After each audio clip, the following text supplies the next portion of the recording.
지금부터 농업전망 2022 제2부 2022년 농정 현안의 제1분과 인구 감소 시대의 농촌 재생을 주제로 발표를 시작하겠습니다. 저는 제1분과의 좌장을 맡은 한국농촌경제연구원 성주인입니다. 우리 분과에서는 미래를 준비하는 인적 자원 활용과 농촌 재생, 그리고 농촌 공간계획 어떻게 준비할 것인가 라는 제목으로 두 개 주제 발표를 각 15분씩 진행하고 이어서 30분간 지정 토론이 이어질 예정입니다. 주제 발표는 코로나19 방역을 위해 사전 촬영되어 영상 송출로 진행되는 점을 알려드립니다.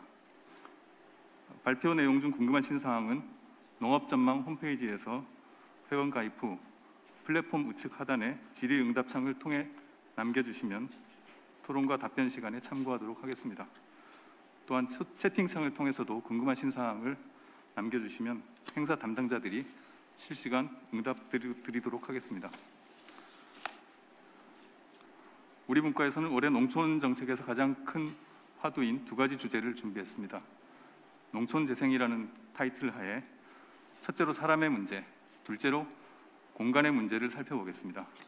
그럼 먼저 첫 번째 주제로서 미래를 준비하는 인적 자원 활용과 농촌 재생이라는 제목으로 한국농촌경제연구원 정문수 부연구위원의 발표를 듣겠습니다.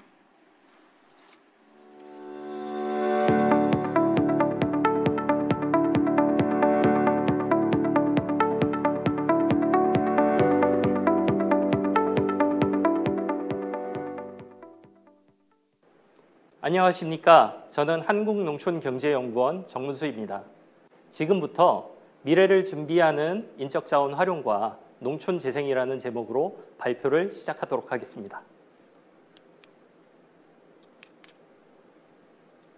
첫째 장에서는 우리나라가 당면한 인구 감소 시대에 농촌의 변화를 살펴보고 이를 통해서 농촌이 감당해야 될 새로운 역할에 대해서 알아보도록 하겠습니다.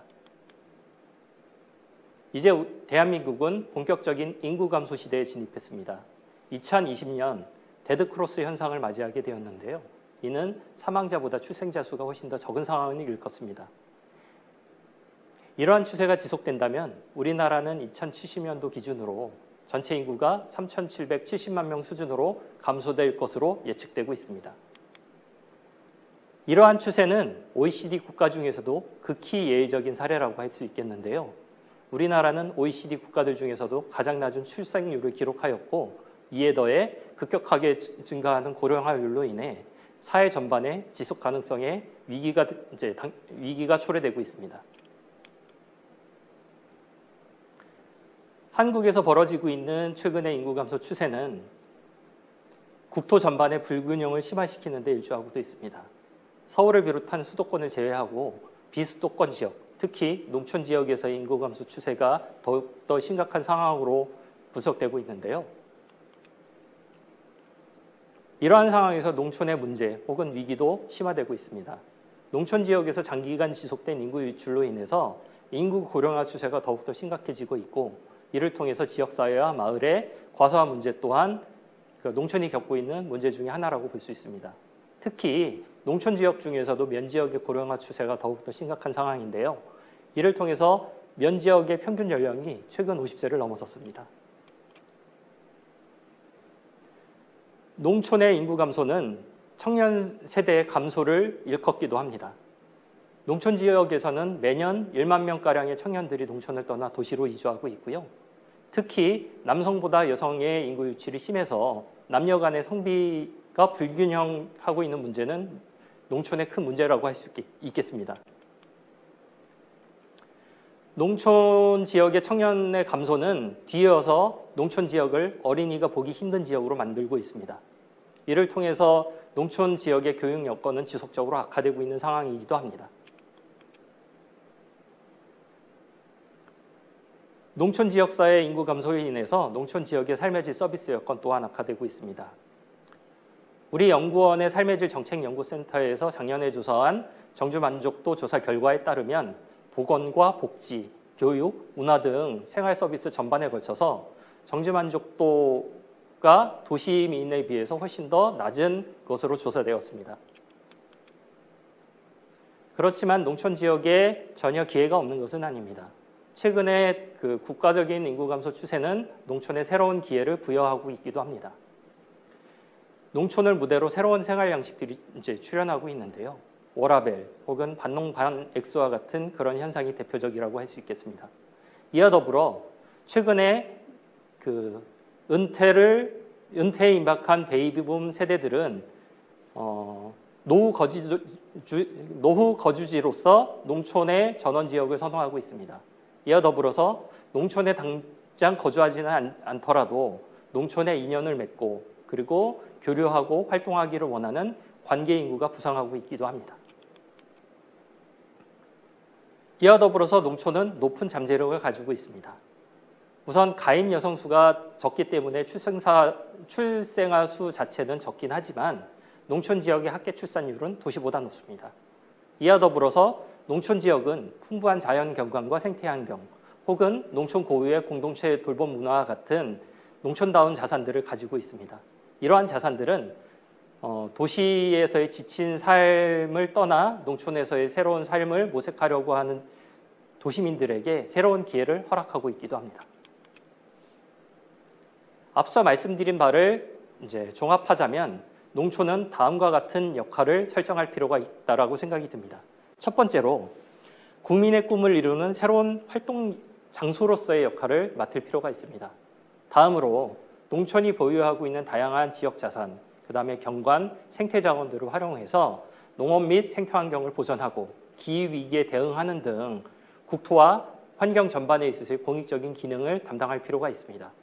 이와 더불어서 도시에서의 경쟁 혹은 익명성에 지친 이들이 회복되는 장소로서 인연과 교류, 돌봄의 장소로서의 역할을 수행할 필요가 있습니다. 그렇지만 변화된 시대의 농촌이 이러한 역할들을 수행하기 위해서는 많은 노력과 과제가 필요합니다. 첫 번째로 농촌에 있어서 감소하고 있는 청장년 세대에 대응해서 새로운 활동 주체를 양성할 필요가 있습니다. 다음으로 다양한 이들이 농촌에서의 활동에 대해서 가치를 느끼고 그리고 다양한 분야에서 활동할 수 있도록 체계적인 지원 기반을 형성해야 될 필요가 있습니다. 이와 더불어서 최근에 국민들이 농촌 지역의 빈집들에 관심이 많고 그다음에 농촌에서의 삶에 대해서 관심을 많이 가지고 계신데요. 이러한 국민들의 정지 수요 변화에 대응하기 위해서는 농촌의 생활 환경을 전반적으로 개선해야 될 필요가 있습니다. 마지막으로 최근 농촌에서 어르신들이 많이 돌아가시고 계시는데요. 이에 더해서 멸실 위험에 처해 있는 농촌 자산을 체계적으로 보존하기 위한 노력 또한 필요합니다. 앞서 1장에서 살펴본 바를 종합적으로 정리하고 또 이를 통해서 농촌 지역 사회에서 모색되고 있는 다양한 실천 사례들을 2장에서 살펴보도록 하겠습니다. 농촌 재생을 추구하고 있는 다양한 사례들을 보기 위해서 다음과 같이 4가지 관점에서 바라보고자 했습니다. 첫 번째, 농촌에 있어서 다양한 혁신 활동들, 그 다음에 농촌 재생을 추구하고자 하는 활동들을 추진하기 위해서 농촌 주체들은 어떻게 동기부여되고 그리고 주체로서 양성되고 있는지를 그 과정을 살펴보고자 했습니다. 두 번째로 농촌의 주체들은 새로운 활동 분야를 개척하기 위해서 어떻게 노력하고 있는지 이러한 분야들은 어떻게 만들어지고 있는지를 살펴보고자 했습니다. 세 번째로 농촌 주체들이 지속 가능한 활동을 유지하기 위해서는 활동을 할 수 있는 장소가 필요합니다. 이들은 그렇다고 한다면 활동의 거점을 확보하기 위해서 어떻게 노력했는지를 살펴보도록 하겠습니다. 그리고 네 번째로 농촌의 활동들을 지속적으로 안정화하고 그다음에 개선되기 위해서 지역사회는 어떻게 체계적인 노력들을 기울여왔고 이러한 노력들의 토대를 두고 활동들이 어떻게 발전해 왔는지 이렇게 4가지 관점에서 살펴보도록 하겠습니다. 첫 번째는 서천군 한산면의 삼기순학교 사례입니다. 서천군에서는 한산면 지역이 가지고 있는 잠재력을 발견한 벤처를 창업한 청년들이 전략적으로 한산면에 정착하였습니다. 이들은 한산면이 보유하고 있는 한산소곡주, 한산모시 등과 같은 지역 자산에 관심을 가지고 이러한 지역 자산을 활용해서 지역에 살고 계시는 주민들과 어떻게 상생하려고 했는지를 시도하였습니다. 이를 통해서 다양한 지역 자산을 활용한 연계 상품화 혹은 한산모씨를 활용한 패션 상품 개발 등을 통해서 농촌 산업과 연계된 혁신 사업 모델을 창출하기 위해서 노력하였고요. 그리고 이러한 활동을 지속적으로 벌이기 위한 활동 거점을 만들기 위해서 그 농촌 중심지의 빈 점포, 그다음에 방치 자산들을 리모델링하여 커뮤니티 호텔, 마을 카페, 그리고 체험 교육장과 같은 다양한 창업 공간 혹은 활동 공간으로 만들어냈습니다. 다음으로 살펴볼 사례는 영광군의 여민농락 공동체 사례입니다.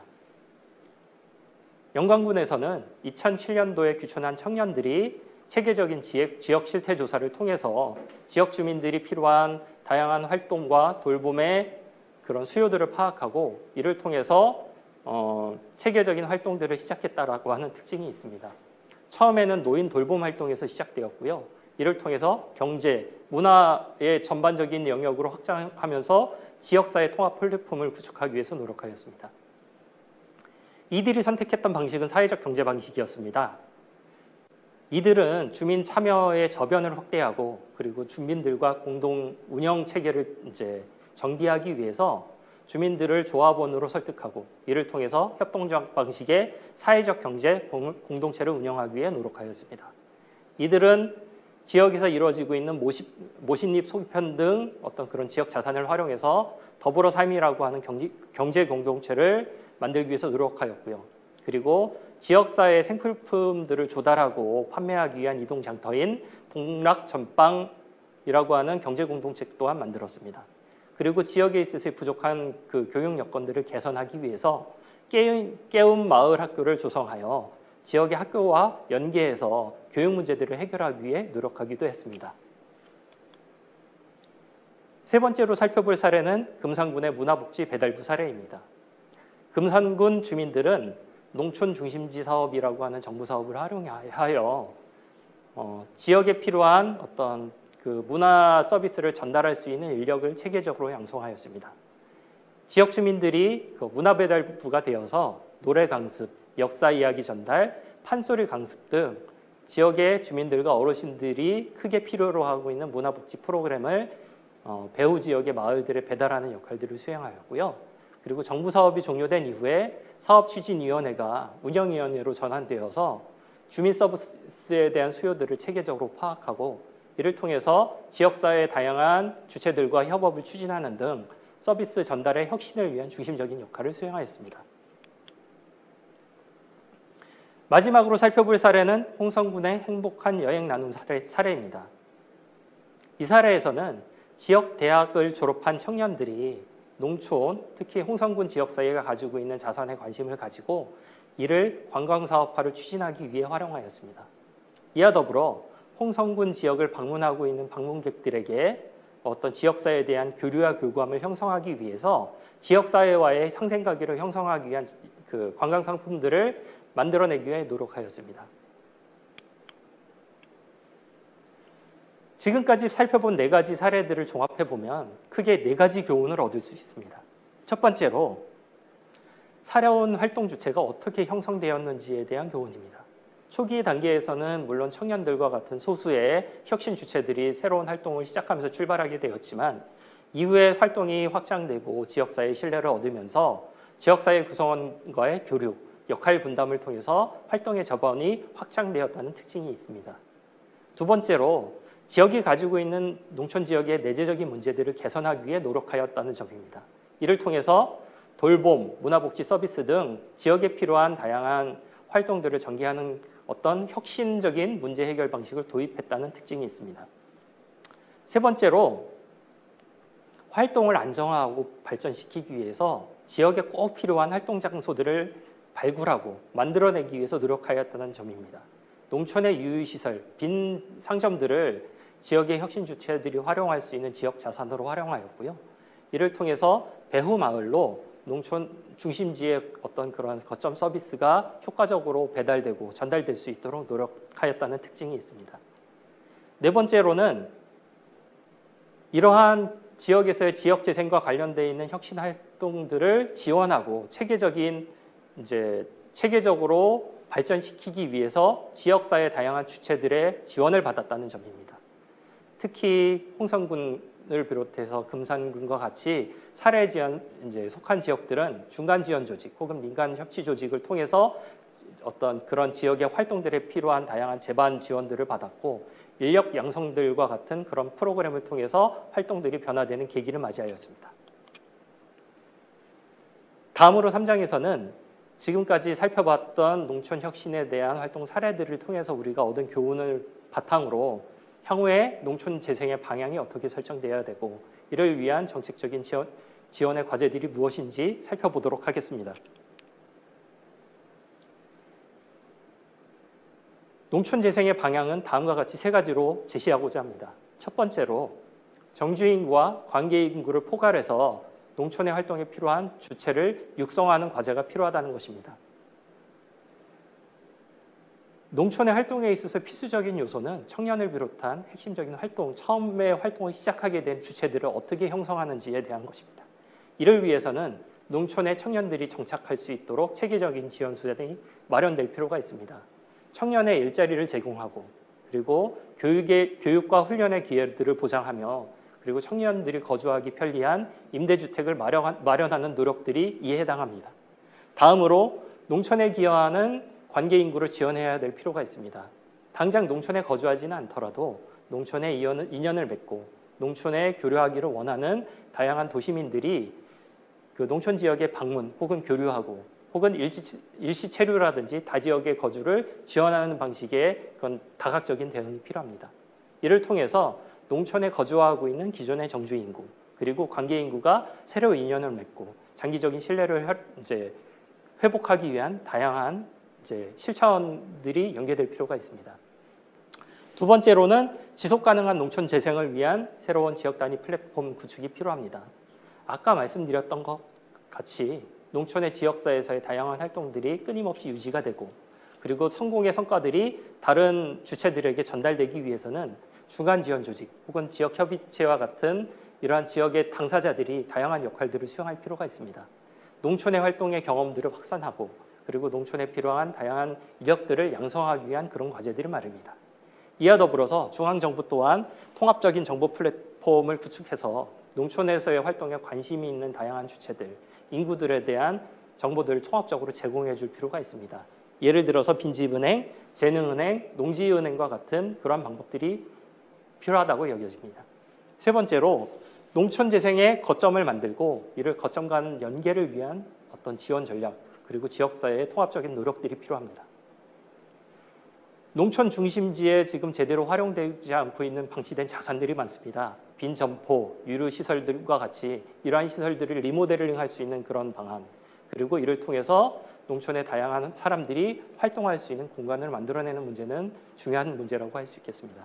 그리고 농촌의 빈집이나 노후주택을 정비해서 농촌에 거주할 수 있는 혹은 농촌에 체류할 수 있는 그러한 분들에게 임대주택으로 조성하려고 하는 노력들도 필요합니다. 그리고 최근 4차 산업혁명과 그리고 코로나19 상황에 의해서 원격 업무 혹은 스마트 워크에 대한 국민적인 수요도 커지고 있는 상황에 대비해서 농촌에서 업무와 여가를 병행할 수 있도록 하는 준비도 필요합니다.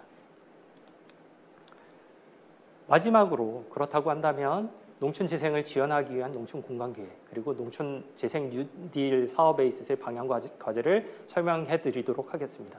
첫 번째로 농촌 공간계획이 농촌에서의 다양한 창의적인 활동, 그다음에 혁신적인 사업과 실험들을 지원할 수 있도록 중장기 농촌 공간계획을 수립하고 그다음에 토지 이용 제도를 개편 운영하며 농촌 공간을 재구조화하고 그다음에 농촌 기능을 재생하는 등 다양한 정책 수단을 연계해서 지원해 줄 필요가 있습니다. 그리고 국가적으로 농촌 재생 뉴딜 프로젝트들을 실행을 해서 농촌다운 공간 정비, 그리고 주거 여건 및 생활환경 개선, 그리고 돌봄을 비롯한 통합적인 서비스 전달, 그리고 농촌 자산의 바탕을 둔 일자리와 경제 기반을 형성하는 등 어떤 다양한 부분으로 농촌의 혁신 활동들이 전개되고 확장될 수 있도록 체계적으로 지원하고 준비할 필요가 있습니다. 지금까지 발표를 끝까지 경청해 주셔서 대단히 감사합니다.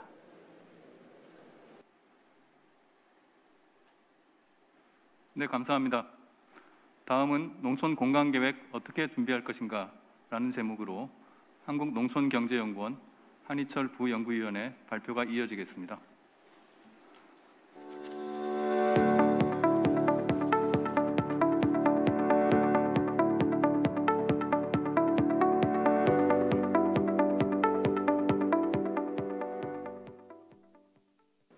안녕하십니까. 농촌경제연구원 한희철입니다.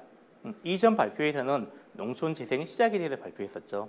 이번 발표에서는 농촌 재생의 중요한 도구, 농촌 공간 계획이 어떤 배경에서 시작이 되었고 지금 어디까지 추진되었고 지자체에서 농촌 공간 계획을 수립할 때 주안점으로 둬야 될 점에 대해서 말씀드리겠습니다.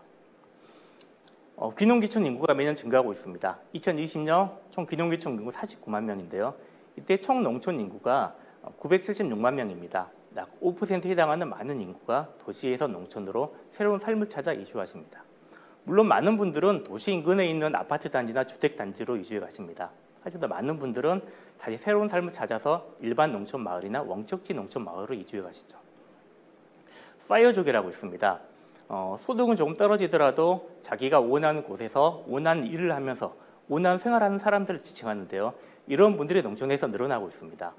반농반액, 오도이촌, 사도삼청 등 새로운 삶을 찾아서 농촌에서 자신들의 새로운 곳을 찾는 분들이 점점 늘어나고 있습니다.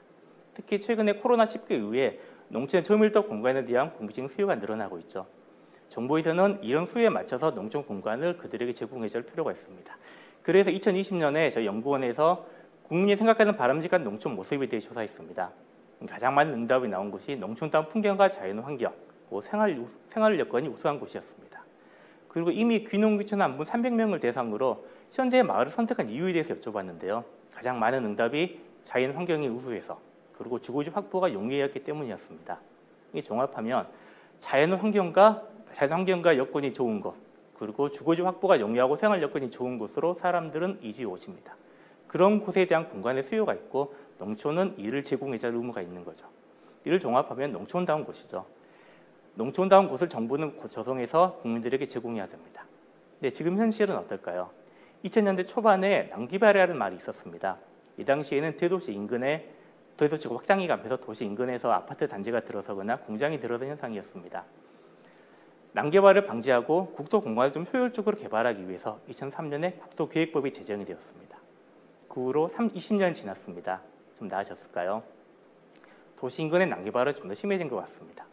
공장의 면적이 늘어나고 있고 주거지와 공장이 한 곳에 혼재하고 있죠. 여기 보시는 것처럼 이런 좁은 농촌 마을에 있는 안길에 큰 화물 트럭이 다니면서 주민들의 안전을 위협하고 있습니다. 그러면 일반 농촌 마을은 어떨까요? 농촌 마을의 앞들에는 축사가 점점 늘어나고 있습니다.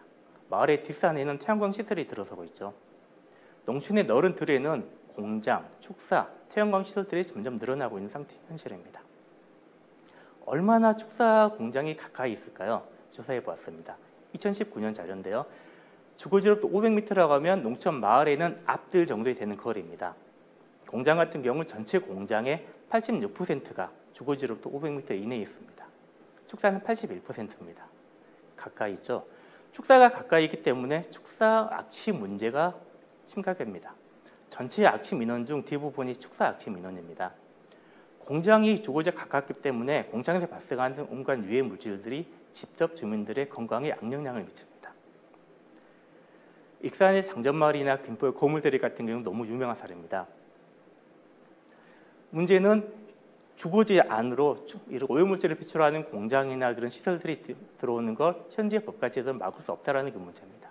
또 다른 문제는 이런 문제가 발생하다 하더라도 이를 해결할 수 있는 방안이 마땅치 않는 게 문제죠. 이외에도 농촌의 저개발도 문제입니다. 농촌의 빈집은 늘어나고 있고 노후화된 주택은 여전히 농촌에 많이 있습니다. 농촌이 가지는 공간이 가지는 가치가 제대로 평가받지 못하는 것도 문제죠. 밀양시 단장면 간물리 사례인데요. 다랭이 논이 아주 아름답습니다. 경치가 좋죠. 많은 사람들이 이곳에 이주하고 집을 새로 짓습니다. 문제는 기존의 마을에 있는 곳에 집을 짓는 게 아니라 경치가 좋은 높은 곳으로 집을 지어 이사해 가십니다. 가장 높은 곳에 있는 다랭이 논부터 하나둘씩 주거지로 바뀌고 있는 거죠. 얼마나 심각한지 찾아보기 위해서 인터넷 다음에 밀양시 단장면 간물리라는 키워드로 검색을 해보았습니다. 보시면 가장 위에 있는 두 개를 빼놓고 나머지는 전부 전원주택 단지, 토지를 판매한다는 내용의 글이었습니다. 아주 아름다운 공간이 있고 공간을 보호하고 싶어도 현재로서는 이것이 주거지로 바뀌는 현상을 막을 수가 없는 거죠. 그 다음 선진국은 어떻게 하고 있을까요? 국토 공간을 가장 잘 관리한다는 독일을 조사해 보았습니다. 독일은 전 국토를 내부 지역과 외부 지역으로 구별합니다. 내부 지역은 이미 개발된 시가지를 지역을 말하는데요. 개발은 원칙적으로 내부 지역 안을 개발하는 것을 원칙으로 하고 있습니다. 외부 지역은 보존할 가치가 있는 지역입니다. 원칙적으로 개발이 불가능하죠. 만약 피치 못한 사정으로 외부 지역 개발해야 된다면 토지형 계획을 같이 수립해야 됩니다. 그 지역의 토지, 마을, 환경, 경관 이 모든 걸 종합적으로 고려해서 계획을 수립하고 아주 조심스럽게 개발을 해나가고 있습니다. 그 결과 우리가 생각하는 선진국의 농촌 공간을 만들어가고 있는 것이죠. 우리나라는 아직 여기까지 도달하지 못한 것 같습니다. 도시지역 같은 경우는 쾌적한 농촌 공간을 만들기 위한 규정이 어느 정도 제대가 맞춰져 있습니다. 계획과 규정과 심의허가 체계를 갖추고 있고 이 체계들이 서로 유기적으로 연결되면서 도시 공간을 잘 만들어가고 있습니다. 농촌은 어떨까요? 우리나라의 최상위 공간 계획은 도시군 기본계획과 관리계획입니다. 이 계획은 도시 개발에 적합하도록 만들어져 있기 때문에 도시지역에 대해서는 체계적으로 자세하게 관련된 내용이 수립되어 있습니다. 하지만 농촌 지역은 관련된 내용이 굉장히 미흡하죠. 토지이용 제도도 마찬가지입니다. 국토계획법은 전국을 도시지역, 관리지역, 농림지역, 자연보호지역으로 나누어서 구별하고 관리하고 있습니다. 동지역, 도시 같은 경우는 대부분의 지역이 도시지역으로 규정되어 있습니다. 그리고 도시지역을 다시 16개 세부 지역으로 나누어서 아주 체계적으로 관리합니다. 시설의 종류, 높이, 영종률, 밀도, 시설 간의 거리 이런 세부적인 것들을 규정하여 좀 더 체계적으로 도시 공간을 만들어가고 있죠. 하지만 농촌은 대부분의 면적이 농림지역과 관리지역입니다. 하지만 세부적인 용도지역이 없습니다. 농촌 주민들의 대부분은 계획관리지역에 살고 계시는데요. 계획관리지역은 이런 규정이 없다 보니까 대부분의 시설들이 입주할 수 있습니다. 그래서 가장 많이 개발함이 가장 큰 도시의 상업지역보다 더 많은 시설들이 계획관리지역에는 들어올 수 있습니다. 그 결과 사람들 생활하는 주거지 옆에 공장이나 유해물질 배출하는 시설들이 들어오고 있습니다. 그걸 지금 현재는 막을 수가 없습니다. 난개발을 좀 막고 농촌 공간을 체계적이고 계획적으로 개발하기 위해서 정부에서는 농촌 공간 계획을 도입하고 그걸 지도하기 위해 추진하고 있습니다. 농촌 공간 계획은 기존의 3가지 요소 이외에 사업 체계를 추가했습니다. 이 4가지 체계를 축으로 농촌 공간을 좀 더 아름답고 쾌적한 공간을 만들어가기 위해 준비하고 있습니다. 계획 체계로는 농촌 공간 계획을 수립하려고 하고 있습니다. 우리나라 공간에 관련 최상위 계획은 도시군 기본 계획이라 말씀드렸습니다. 도시군 계획에 부족한 농촌 부분에 부족한 부분을 보완하는 보완하는 내용의 계획을 농촌 공간 계획으로 수립하려고 하고 있습니다. 지금 도입 단계이기 때문에 두 개가 서로 각자의 계획으로 수립되고 있는데요. 나중에는 두 개 통합하기 위해서 수립 주기, 수립 내용, 양식, 절차 이런 것들을 조정해 갈 계획입니다. 난개발을 방지하는 가장 효과적인 방법은 토지이용 제도입니다. 제가 조금 전에 농촌에서 가장 난개발이 심한 곳은 계획관리 지역이라고 말씀드렸는데요. 계획관리 지역 중에 토지 용도 활용에 맞춰서 이 계획관리 지역도 세분화하는 방안을 현재 국토부와 협의 중에 있습니다. 그리고 농촌 특화 지구를 도입하려고 준비 중에 있습니다. 농촌에서 사람이 생활을 하고 활동하고 지역을 개발하는 데 필요한 여러 가지 토지 이용들이 있습니다. 농촌 마을을 보호하고 축사들을 좀 집적화해서 관리하고 농촌에 있는 공장과 산업들을 좀 집적화시키는 이러한 기능들을 잘 수행되도록 하고 관련의 사업이 잘 추진되도록 하기 위해서 관련된 용도 지구를 도입하는 계획을 수립하고 지금 그 절차를 진행하고 있습니다. 계획과 토지이용 제도가 잘 되려면 근거 법률이 필요합니다. 그래서 정부에서는 같이 농촌 공간 계획 법률을 제정하기 위해서 준비하고 있습니다. 이 법률의 주요 내용은 계획에 관련된 내용, 용도 지구, 그리고 사업, 그 지원기관으로서 정책위원회와 정책지원기관에 대한 근거를 포함하고 있습니다. 올해는 이 법을 추진하고 있는데 올해는 꼭 추진이 되었으면 좋겠습니다.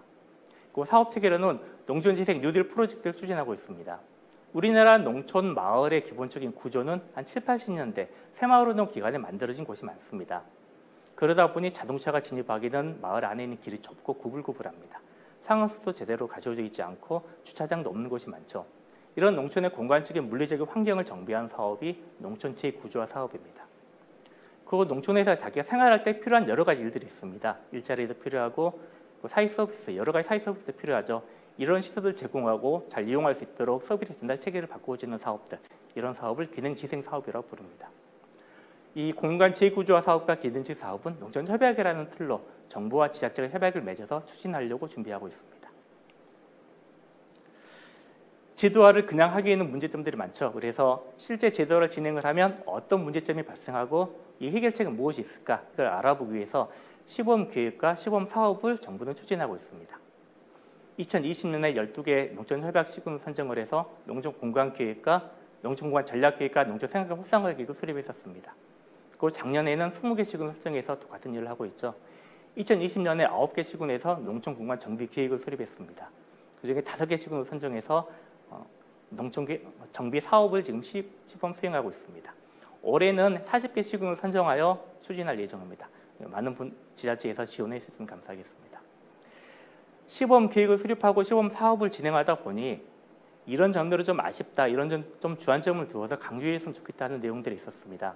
그 내용 중에 첫 번째가 미래 농촌의 가치를 반영한 계획을 수립하셔야 됩니다. 물론 시간이 없으셔서 그렇겠지만 시범 계획 같은 경우 좀 급조된 계획, 대신에 지역의 민원 사업을 해결하기 위한 계획들이 좀 여러 개 있었습니다. 그것보다는 이 지역 한 마을의 장기적인 발전 계획을 세우고 미래의 모습을 구상하고 그 미래의 모습을 도달하기 위한 과정 중에 정비 계획이 있었으면 좋겠습니다. 여기 보이는 사례는 독일 사례인데요. 독일은 마을의 과거와 현재의 모습, 이 마을의 미래의 모습을 어떻게 따라하는 것을 미리 구상을 하고 그 구상에 맞춰서 마을의 정비 계획을 수립했습니다. 이 사례가 1999년 사례입니다. 25년 전에 독일은 이미 이렇게 해오고 있습니다. 우리도 이런 미래 모를 구상하고 거기에 맞는 계획을 수립해야 될 것 생각합니다. 그리고 좀 다양한 농촌 정비 마을 아이디어가 있었으면 좋겠습니다. 계획의 대부분은 축사 정비 계획이 많았습니다. 좀 다양한 아이디어가 있으면 좋겠는데요. 여기 있는 서천군 사례입니다. 서천군에서 인근에는 장항제련소 오염이 문제가 되자 그 마을을 집단으로 이주하는 계획을 수립하였습니다. 이전이었다면 농지나 산지에 신규 주택단지를 건설하고 그곳을 이주해 갔을 겁니다. 하지만 서천에서는 그 주택단지와 기존 주택단지를 병합하는 계획을 수립하였습니다. 그 과정에서 마을 인프라를 정비하고 기존 노후 주택들을 정비했습니다.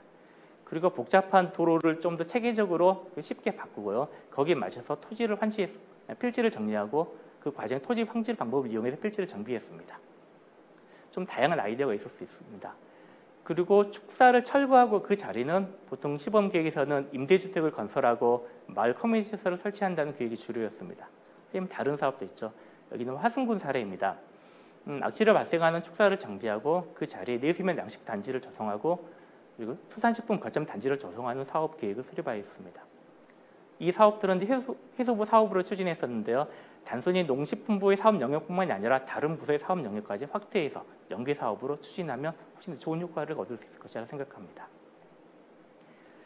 지역에서 활동하는 다양한 활동들을 계획에서 연계해서 받아줬으면 좋겠습니다. 여기는 밀양시 단장면 사례인데요. 이 다랭이를 보존하기 위해서 청년 단체들이 여기 들어가서 많은 활동을 하고 있었습니다. 오늘 임대에서 경작을 하고 전통교회를 재배하면서 체험 영농 활동을 하고 나오는 상물들을 상품화시켜서 판매하는 사업들을 하고 있었습니다. 농촌 공간 계획을 수립할 때 그 사업과 연계해서 계획을 수립할 수 있습니다. 그러면 지자체 입장에서는 초기에 투자되는 비용을 낮출 수 있고 사업이 성공할 수 있는 확률을 높일 수 있습니다. 단체 입장에서도 정부로부터 지원을 받기 때문에 좀 더 체계적인 사업을 수행할 수 있고 그리고 좀 더 넓은 사업을 수행할 수 있을 거라 생각됩니다. 계획을 수립한 다음에는 토지이용 계획까지 수립하셔야 됩니다. 여기는 괴산군 사례인데요. 괴산군에서 2023년에 괴산역이 개통합니다. 관광객이 많이 늘어날 거라 생각하고 이 마을을 체계로 정비하는 계획을 수립하였습니다. 마을 안에는 축사들을 마을 뒤편으로 집단화해 이주시켰습니다. 그리고 마을 안을 정비하였고요. 관광객이 들어와서 즐길 수 있는 체험 공간 그리고 상업시설들을 설치하는 계획을 수립하였습니다. 기획까지 수립했는데요. 축사가 이전된 곳은 축산지구로, 마을은 마을 보호지구로, 또 상업지구로 수용할 수 있습니다. 여기까지는 지자체가 했으면 좋겠다는 내용을 설명해 드렸고요. 지금은 중앙정부의 과제입니다. 올해는 굉장히 중요한 해라고 생각합니다. 올해는 대선이 있고요. 농발계획이 수립됩니다. 농발계획을 수립할 때 농촌공급학계가 연동을 고려해서 좀 지도력을 발휘하여 이게 무리 없이 넘어갈 수 있도록 좀 지도력을 발휘해 줬으면 좋겠습니다. 그 농촌 공간계획을 외부에 설명할 때 아쉬운 점이 모델이 없다라는 것이었습니다. 당위성과 이 계획에 대해서 설명을 하는데 보여줄 때 눈에 잡히는 모델이 없다라는 문제였는데요. 지금 하고 있는 시범 사업을 좀 더 적극적으로 지원해서 성공적인 농촌 공간 모델을 만들어줬으면 좋겠습니다. 지금 농촌재생 뉴딜 사업을 좀 추진하고 있는데요. 이 사업에 필요한 모니터링과 평가 제도도 도입돼야 됩니다. 그리고 재생 사업 같은 경우는 농촌의 기능에 초점을 맞춰줘서 사업이 진행되고 있는데 그 사업들은 현재 농식품의 각 부서에 좀 파편화돼 흩어져 있죠. 그 사업들은 농촌재생 분야에 맞춰서 잘 재편하는 과정도 필요하다 생각됩니다. 지자체에서 농촌 공간계획을 수립하는 과정에서 많은 정보가 생성되고 있습니다. 하지만 체계적으로 정리는 안 되어 있는 상태이죠. 중앙정부 차원에서 농촌 공간 정보를 조사하고 이들은 관리하는 정보 시스템을 구축해서 운영할 필요가 있습니다. 그리고 시범 계획을 수립하고 사업을 추진하다 보니 참 아쉬운 점인데 우리 분야의 정통한 인재가 충분하지 않다라는 문제입니다.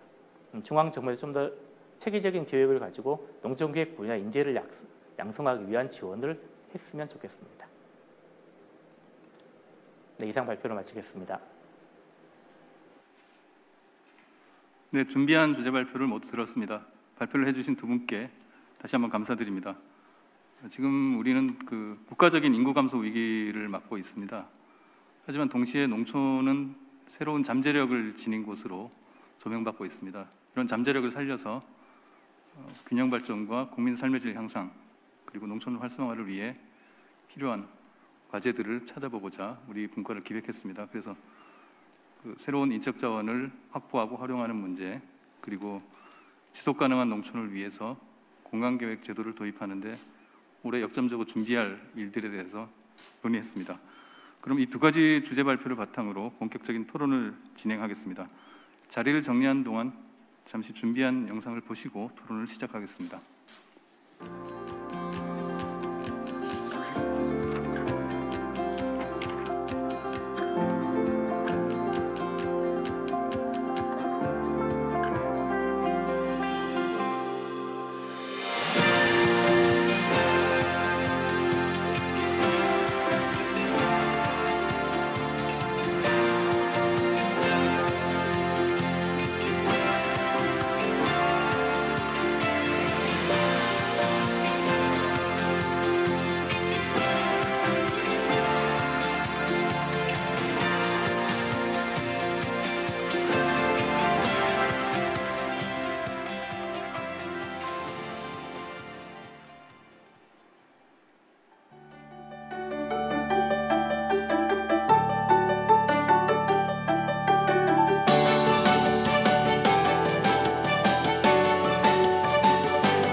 기다려주셔서 감사합니다. 그럼 지금부터 분과 1, 인구 감소 시대의 농촌 재생에 대한 토론을 시작하겠습니다. 먼저 토론에 참여하실 분들을 소개해드리겠습니다. 제 가까운 자리부터 소개해드리겠습니다. 농림축산식품부 강영석 농촌정책국장님 참석하셨습니다. 다음은 마을연구소 일소공도 구자인 소장님 참석하셨습니다. 이어서 중앙대학교 마강래 교수님입니다. 마지막으로 지역활성화센터 오영은 대표님 참석하셨습니다. 주제 발표를 해주신 정문수 박사님과 한희철 박사님도 함께 자리를 해주셨습니다. 우리 분과는 학계와 농촌 현장 그리고 중앙정부에서 핵심적인 역할을 담당하시는 분들이 모두 모여서 토론을 하게 됐습니다. 시간 관계상 토론은 한 분당 5분씩 드리겠습니다. 중요한 분들을 모셨는데 시간을 충분히 드리지 못하는 점 양해 부탁드립니다. 핵심 요지 중심으로 발언해 주시면 고맙겠습니다. 토론은 방금 소개해드린 것과 반대 순서로 진행하겠습니다. 첫 번째 토론입니다. 중앙정부 정책과 농촌 현장의 다리 역할을 하는 일을 20년 넘게 해오고 계신 분입니다.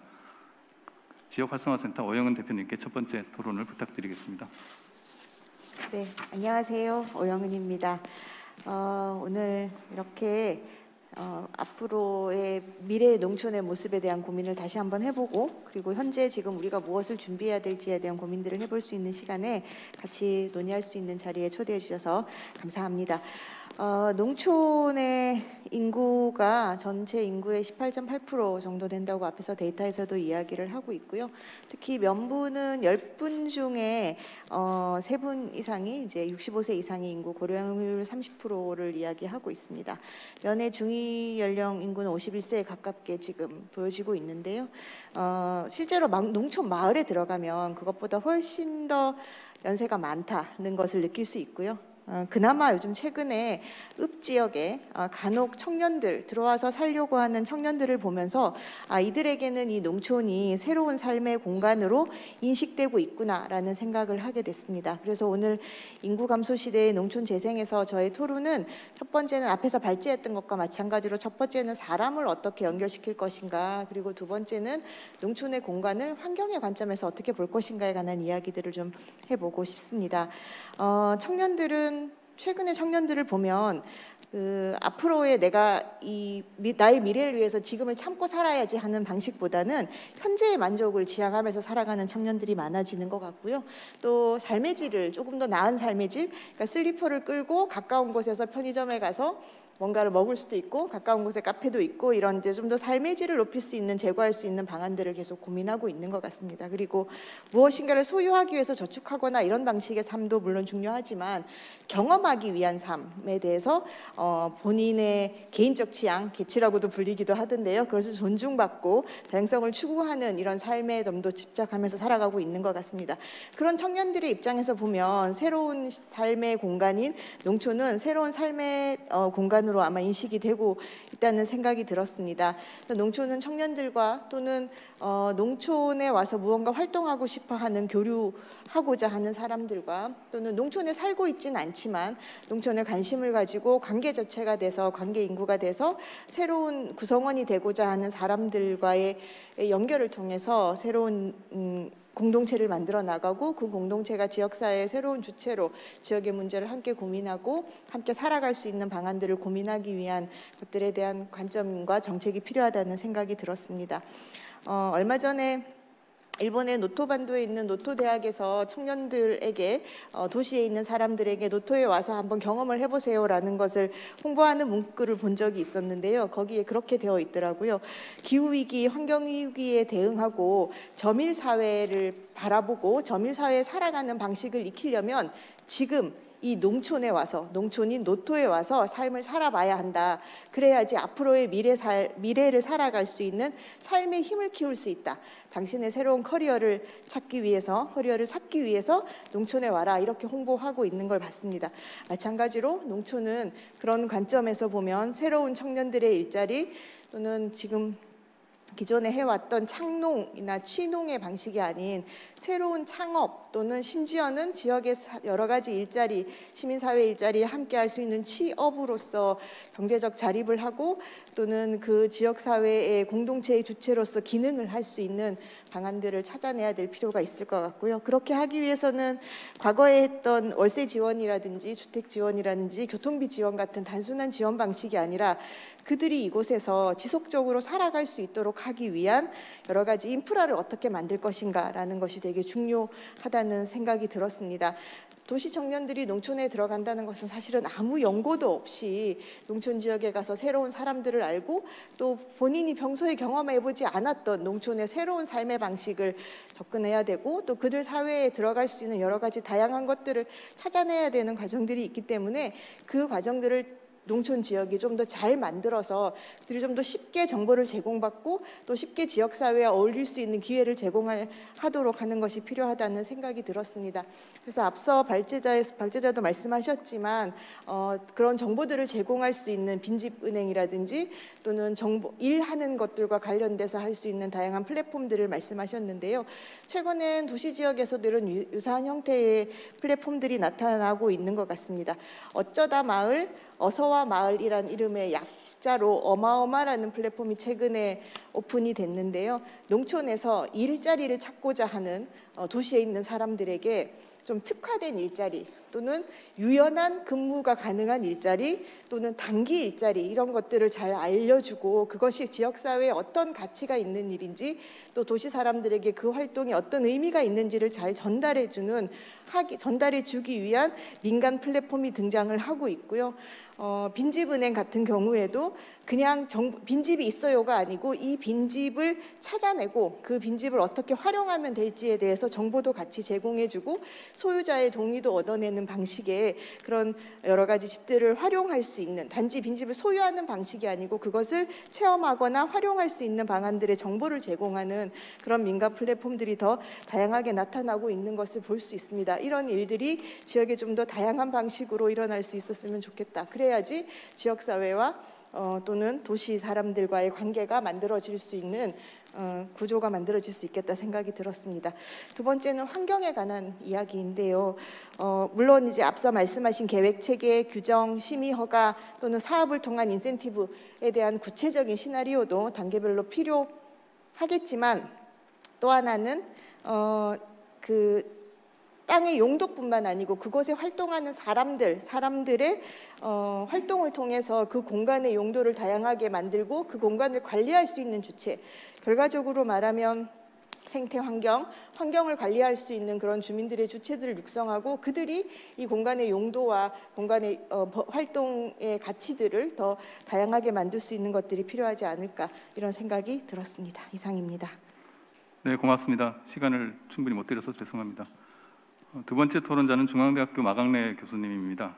마 교수님은 도시계획 전공자로서 저술 활동도 활발히 하고 계시고 최근에는 우리 농촌 쪽 토론에도 적극적으로 참여하고 계십니다. 마 교수님 토론 부탁드리겠습니다. 네, 소개 감사드립니다. 저는 중앙대학교 도시계획 부동산학과에 재직하고 있는 마강래라고 합니다. 저는 이제 농촌 전문가는 아니고요. 도시계획 전문가로서 이제 농촌을 바라보는 시각, 그 다음에 농촌의 재생과 관련돼서 농촌의 재생 활성화와 관련돼서 조금 외부인의 시각에서 좀 말씀드릴 수 있을 것 같다라는 생각이 듭니다. 오늘 두 분의 발제, 한 분은 인구 측면에서, 그 다음에 주민의 측면에서, 그 다음에 두 번째는 이제 농촌 공간 계획에 관련된 측면에서 굉장히 이렇게 정제된 발제를 해주셨다라는 생각이 들고요. 농촌에서 어떤 지금 농촌 공간 계획과 관련해서도 또 주민들이 활성화하려는 노력과 관련해서도 어떤 일들이 일어났는지 잘 이해할 수 있었습니다. 도시계획을 전공하는 외부인의 입장에서 좀 말씀을 드리겠습니다. 저는 실제 국토 전반에 지자체 단위에서 인구 분석이라든가 이런 거를 굉장히 많이 진행을 한 사람입니다. 그러니까 이 농업 쪽, 농촌 쪽 관련된 토론회라든가 이런 데 와보면 굉장히 많이 듣는 얘기가 있어요. 농촌 지역으로의 어떤 그런 인구 유입, 그중에서도 청년 인구의 유입이 굉장히 빠른 속도로 또 대량으로 이어지고 있다라는 이야기. 하지만 제가 전 국토공간을 대상으로 분석한 결과에 의하면 너무나 명백하게 지금의 군급 지역들은 지속적으로 인구가 유출되고 있고요. 또 청년 인구들, 상대적으로 젊은 인구들이 지속적으로 유출되고 있는 현상이 이어지고 있다라는 거. 이거는 하나 저희가 객관적인 팩트로 가지고 있어야 될 것 같다라는 생각이 들고요.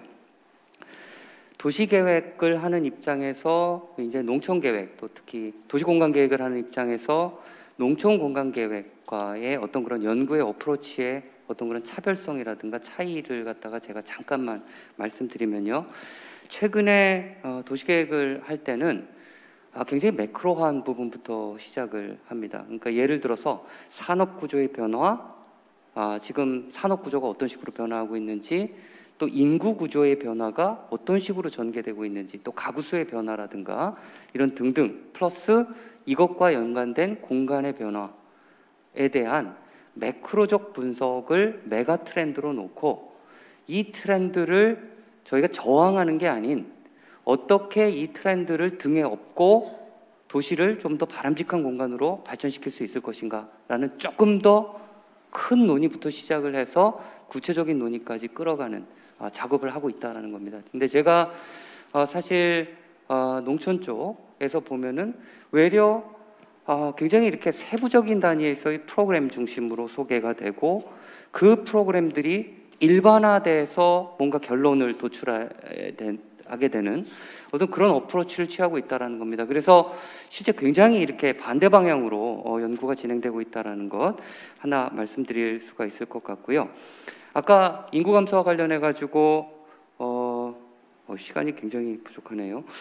인구 감소와 관련해서 자연적 인구 감소도 중요하지만 사실 농촌 문제는 사회적 인구 이동이 굉장히 큰 영향을 주고 있다는 것, 사회적 인구 이동에 를 주도하는 어떤 그런 인구 계층을 보면 상대적으로 젊은 계층이다라는 것.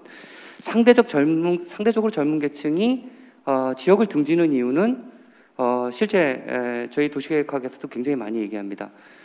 배후 인구가 부족한 곳에서는 젊은 인구가 생활 인프라를, 고차 위계의 생활 인프라를 제대로 이용할 수 없다는 것. 예를 들어서 영화관이라든가 산부인과라든가 그 다음에 응급의료센터라든가 이런 것들은 굉장히 고차 위계 생활 서비스입니다. 이런 생활 서비스를 제공하지 못하는 곳에서 젊은 인구가 제일 먼저 반응을 하고, 그러다 보니까 배후 인구가 또 줄어들다 보니까 차상위 인프라가 빠져나가고, 차상위 인프라가 빠져나가다 보니까 그 다음에는 또 나중에는 도시에서 굉장히 흔하게 볼 수 있는 고급 프랜차이즈 같은 경우도 볼 수 없는 어떤 그런 상황. 그래서 사실 농촌에 살고 있는 청년들은 그것이 하나의 박탈감을 주는 어떤 그런 요인으로 작용한다라는 것. 이거는 부인할 수 없는 사실인 것 같고요. 그렇다라면은 이런 젊은 인구의 유출이 정말 중요하고 인구댐을 제대로 구축하지 못했다라고 한다라면은 이 젊은 인구의 선호, 아까 오영훈 대표님께서 말씀하셨듯이 젊은 인구의 선호에 부합할 수 있는 공간 구축을 어떻게 할 것인가, 그게 되게 중요하다라는 생각이 듭니다. 그래서 나중에 기회가 있다라면은 저희가 농촌 전략에서 장기적인 전략과 단기적인 전략으로 좀 나눠가지고 단기적으로 정말 농촌에 대해서 조금 더 호의적이고 농촌에 머물고 싶어하는 인구가 전 국토 차원에서 어디에 분포되어 있고 또 어떤 생각을 하고 있고 어떤 처지에 있고 이런 것들에 대한 조금 더 구체적인 분석을 통해서 조금 전략적으로 접근하는 게 중요하지 않을까라는 생각. 그다음에 두 번째 말씀드리면요, 농촌 공간 계획 보시면요, 저는 참 궁금했습니다. 저희가 용도 지역지구제를 보면은 실제 정말로 농촌에 대한 계획은 너무나 소홀히 되어 있다라는 것.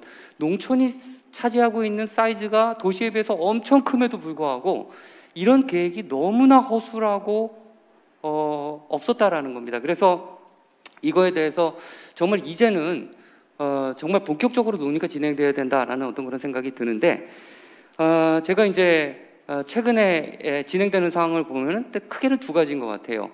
그러니까 우리 그 용도 지역제에서 기본적으로 관리 지역 중에 이제 계획 관리 지역을 조금 더 세분화 관리하는 것, 그렇죠? 이건 용도 지역제에 대해서 이제 건드리는 거죠.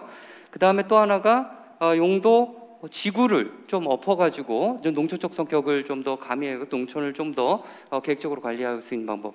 저는 사실은 이걸로는 부족하다라는 생각이 듭니다. 이것보다 더 나아가야 되는데 왜 더 나아가지 않는지는 사실 잘 모르겠습니다. 목소리가 더 세분화되고 더 구체적이고 그래야 된다라는 것. 우리가 한번 보시면요, 농촌에 대해서 계획할 수 있는 툴이 없는 건 아니에요. 그러니까 기본적으로 아까 이제 그 두 번째 발표에서 얘기가 됐듯이 국토종합계획이 있고 도종합계획이 있습니다. 그 다음에 광역도시계획이 있고요. 그 다음에 그 도시군 관리계획이 있습니다. 도시도 마스터 플랜을 제시할 수가 있고요. 그 다음에 군 지역들도 마스터 플랜을 제시할 수가 있습니다. 단 국계법에서 정말 잘못됐던 게 군 지역이 의무화돼서 이런 마스터 플랜을 공간 계획을 작성하지 않아도 된다라는 것부터 사실 문제가 시작됐던 거고요. 군 지역에서는 마스터 플랜이 없는 상태에서 이제 뭔가 여러 가지 이제 그 공간 계획을 좀 주먹구구식으로 진행했다라는 게 가장 큰 문제가 되고요. 그런 도시 기본계획, 마스터 플랜 밑에 도시 관리계획, 매니지먼트 플랜이 있습니다. 이 매니지먼트 플랜이 우리 국계법상 5개나 6개 정도로 구성되어 있는데 6개는 이제 입소구역이 들어가는데 입소구역 빼고요.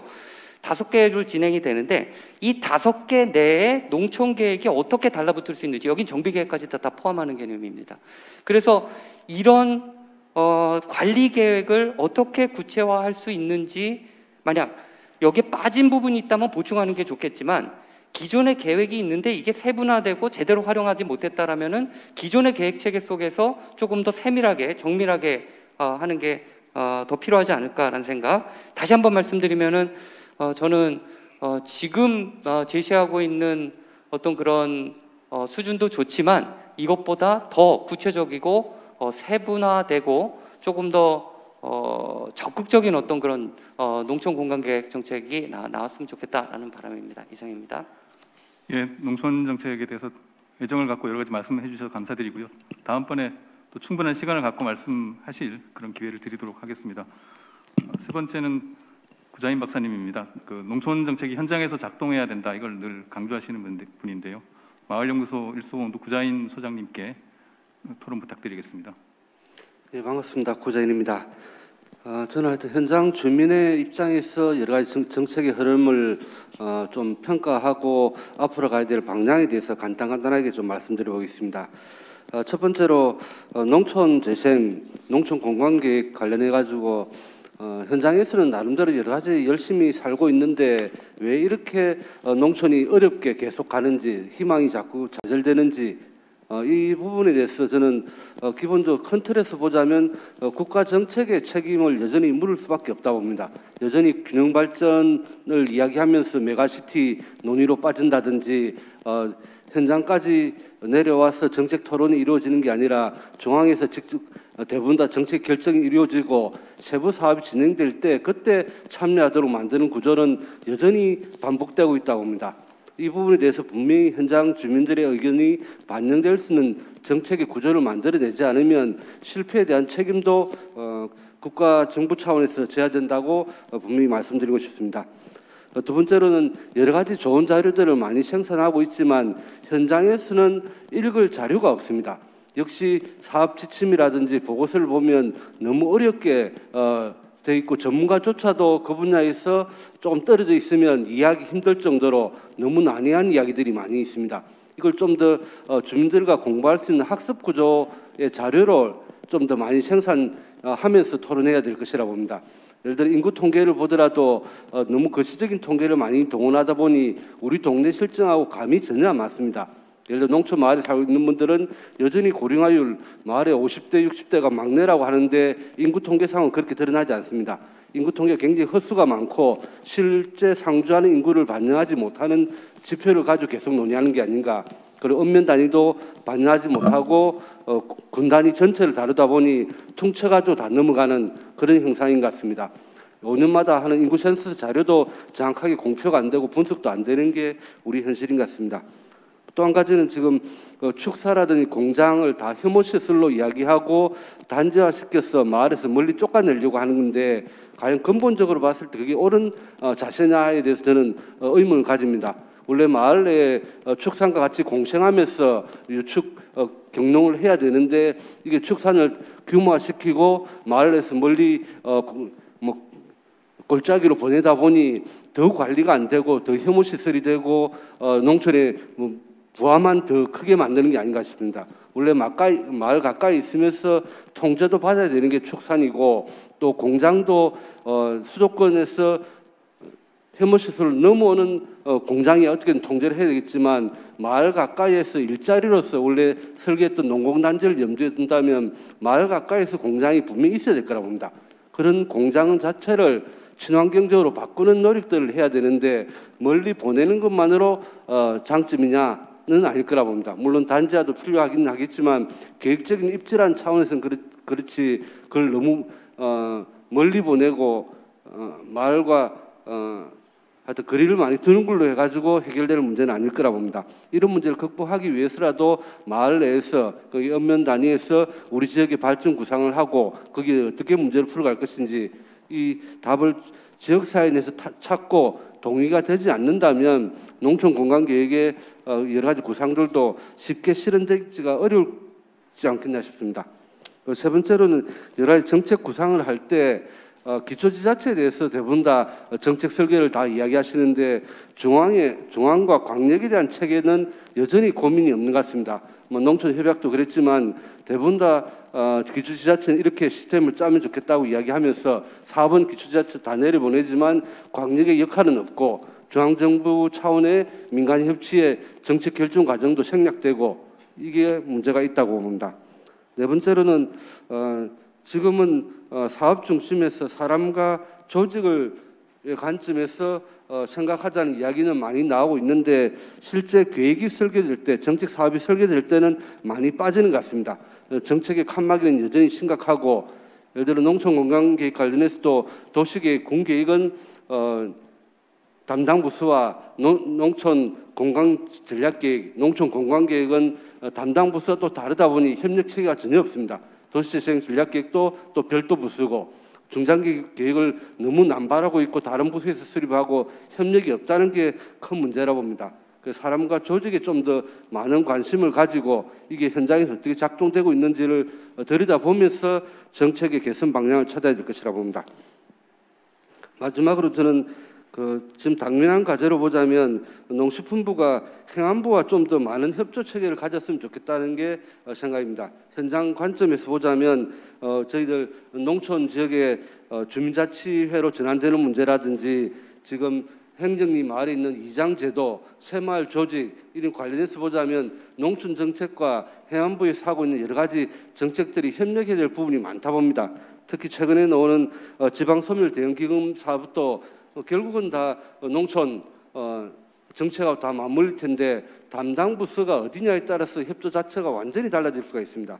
이 부분은 분명히 심각한 문제이고 1년간 1조 10년간 투자된다고 이 사업 자체에 좀 농식품부가 적극적인 관점을 가져야지 저희들이 동원할 수 있는 예산 자원 측면에서라도 또 꼬리표가 적은 예산이라는 측면에서 지방소멸대응기금은 농식품부가 적극적인 역할을 하면서 협력 구조를 짜면 현장에서 좀 더 도움이 되지 않겠냐 생각됩니다.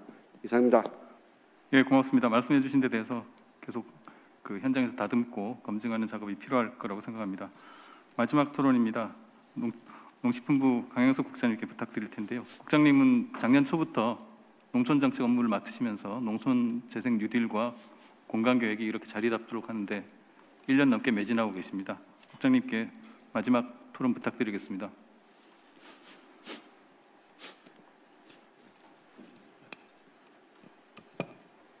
예, 반갑습니다. 농식품부 농촌정책국을 맡고 있는 강영석 국장입니다.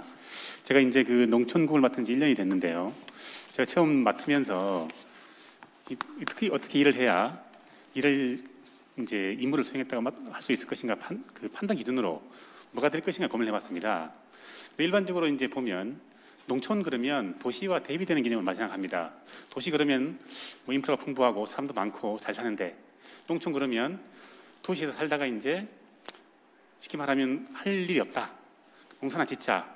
이런 개념으로 좀 이해가 되는 경향이 많습니다. 그래서 그런 걸 좀 느끼면서 앞으로 이 농촌이라는 개념이 도시와 대비되는 개념이 아니라 도시와 다른 차별화된 공간으로서 뭐 정책가라든지 연구하시는 분이라든지 현장에 계신 분들 이해를 하면 그 순간 농촌 정책은 성공한 게 아닌가 생각이 듭니다. 하지만 1년 지나봤는데 아직도 크게 변하지 않아서 너무 죄송스럽고 방금 부자인 소장님께서 말씀하셨는데 그런 면에 대해서 저희도 많이 노력을 하고 있지만은 좀 이게 정부 내에 어떤 시스템 바꾸기가 참 쉽지 않다는 말씀을 드리겠습니다.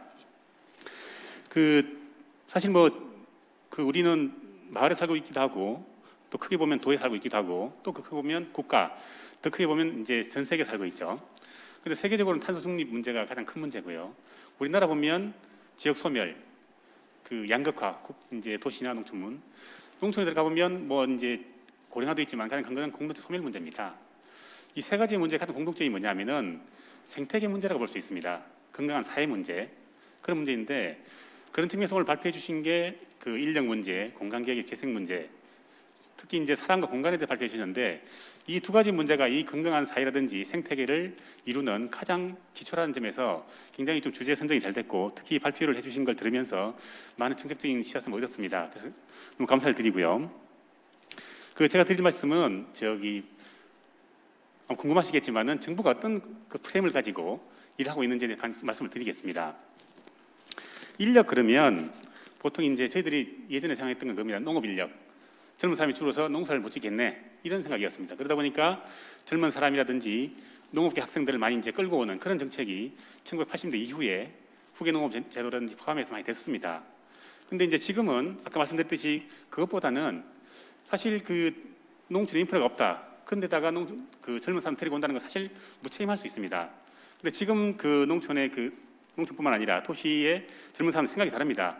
그 사람들은 농촌에 대해서 어떤 편견도 많이 없고요. 그래서 이 농촌이라는 공간은, 농업이라는 공간은 자기의 어떤 가치라든지 그 자아를 실현할 수 있는 그런 쪽으로 실현할 수 있는 공간으로서 농촌을 만들어줘야 되고 거기에 그걸 도와줄 수 있는 것이 정책이 돼야 된다. 그런 생각을 하고 있습니다. 그래서 예전에는 차원농육성 같은 게 주류가 됐지만은 지금 그 몇 년 전부터는 그런 것뿐만 아니라 다양한 주체, 농업뿐만 아니라 쉽게 말하면 아까 이제 그 재생 사례에 많이 대두가 됐습니다만은 내가 실력을 가지고 어떤 그 지역에 있는 자산을 결합해서 창업할 수 있는 사람들, 그런 사람들을 결합하는 그런 정책을 많이 쓰고 있습니다. 그래서 이제 저희들이 예를 들자면 그 농촌에 있는 유유자원을 이용해서 창업할 수 있는 것, 그걸 만들어서 카페도 만들고요. 아까 말씀드렸듯이 어떤 주류 또 개발하고 이런 것들 만들고 있습니다. 그래서 앞으로 저희 농촌 관점에 보면 그 정책은 농업인뿐만 아니라 자기가 자아를 실현하고 자기가 가진 그 역량을 충분히 발휘할 수 있는 공간으로서 그런 육성하고 있다는 말씀드리고요. 근데 실제로 이런 농촌에 있는 분들이 아니면 도시에 있는 분들이 잘 안 들어옵니다. 그 이유는 뭐냐면 그 농촌에 들어오기 힘든 이유는 인프라가 없다는 겁니다. 가봐야 집도 없고 농지도 없다는 그런 가점이 많습니다. 그러다 보니까 지금까지 농촌 정책은 없는 걸 채워주기 위해서 굉장히 개별적으로 사업을 많이 했습니다. 여기에는 학교가 없으니까 학교를 지어줘야 된다. 병원도 해줘야 되고 농지도 더 만들어줘야 되고 사실 그러다 보니까 농촌 자체가 상당히 난개발이 된 면이 많습니다. 그래서 정책적인 문제도 있고요. 두 번째는 물론 이제 많이 얘기 나왔습니다만은 그 제도의 문제, 국계법의 문제입니다. 사실 농촌 주민이 많이 사는 그 계획관리 지역은 대부분 이게 네거티브 규제를 하고 있습니다. 지을 수 없는 지질만 규정되어 있고 크기에 벗어나면 다 지을 수 있습니다. 그러다 보니까 굉장히 환경이 열악합니다. 그래서 이런 제도들도 상당히 그런 난개발의 원인이 됐고요. 그래서 저희들이 이제 앞으로 농촌 정책은 패러다임적 변화를 해야 된다. 그건 개별적인 게 아니라 농촌 공간 자체가 도시와는 차별화되는 1터, 3터, 10터로서 공간이 돼야 된다. 그래서 농촌 공간 계획을 기반으로 해서 농촌 재생 사업을 하고 있습니다. 그래서 지금 발표해 주신 그 용도 지역 문제, 용도 지구 문제, 그리고 중장기 계획 문제를 전부 새로운 관점에서 만들려고 하고 있고요. 그 마지막으로 말씀드릴 거는 그럼 누가 해야 되냐? 아까 말씀드렸듯이 모든 문제는 뭐 정부가 그 책임을 지고 있습니다만은 여기에 대한 모든 그 권한이라든지 의무 문제는 사실 공동체의 문제입니다. 그래서 중앙정부뿐만 아니라 지역 그 지자체 더 이제 세부적으로 들어가면 주민 스스로가 공동체가 스스로 할 수 있는 그런 제도를 만들어 주려고 하고 있습니다. 그래서 지금은 협약제도 있지만은 앞으로는 그 주민협정제도, 주민협약, 그래서 주민들이 협약을 해서 우리 마을을 어떻게 바꿔나가자 하는 그런 그 주민이 중심이 되는, 공동체가 중심이 되는 그런 정책을 하려고 하고 있습니다. 그러다 보면 실제로 주민들이 다 할 수 있는 것도 아닙니다. 그 농촌 공간을 개발한다는 건 쉬운 게 아니고요. 그래서 저희들이 지역마다 그 농촌 공간을 개발할 수 있는 관리기구, 지원기구를 만들어서 서로 협력하면서 그런 우리 스스로의 공간으로 만들어갈 수 있는 그런 제도를 만들려고 하고 있습니다. 그래서 저희들은 농촌공간계획법이라든지 국토계획법을 개정해서 그런 쪽으로 농촌 공간을 좀 발전시켜 나가려고 그렇게 하고 있습니다. 그래서 앞으로 이런 정책이 사실 농촌 정책은 단기적으로 성과를 내기 힘듭니다. 여기 좀 2, 3년만 좀 잘 정착이 된다면 모두에 말씀드린 농촌이란 곳이 좀 열등한 곳이 아니라 정말 도시와 차별화되는 또 다른 삶의 공간이 되는 그쪽으로 변하지 않을까 싶습니다. 그런 그 날이 올 때까지 뭐 여기 현장에 계신 분이라든지 연구기관이라든지 모든 분의 적극적인 좀 지원을 바라겠습니다. 이상입니다. 예, 국장님 고맙습니다. 생각하시는 정책 방향이라든지 올해 구상에 대해서 말씀해 주셨습니다. 지금 토론이 진행되는 동안 많은 시청자분들께서 이 온라인상에 질의를 올려주셨습니다. 당초 이 질문에 대한 답변 시간을 별도 계획하고 있었는데요. 저희가 이미 저희 분과에 예정된 시간이 경과됐고 또 이어서 다음 분과가 준비가 필요합니다. 그래서 오늘 더 이상 추가적인 논의는 여기서 힘들 것 같고 여기서 오늘 분과의 토론은 마무리를 해야 되겠습니다. 오늘 발표와 토론 영상은 농업전망 홈페이지에서 다시 보기가 가능합니다. 그리고 발표 자료들도 다운로드 받으실 수 있습니다. 많이 활용하시기 바랍니다. 다음 순서를 간단히 안내해 드리겠습니다. 이번 분과가 끝나고 15시부터는 분과 3, 농산업의 새로운 도전과 기회, 그리고 분과 4, 농산물 유통 혁신 분과가 진행됩니다. 관심 있으신 분들께서는 계속 참여해 주시면 고맙겠습니다. 그럼 이것으로 2부 1분과 인구 감소 시대의 농촌 재생에 관한 발표와 토론을 모두 마치겠습니다. 발표자와 토론자 여러분들, 그리고 끝까지 시청해 주신 시청자 여러분들께 진심으로 감사드립니다. 고맙습니다.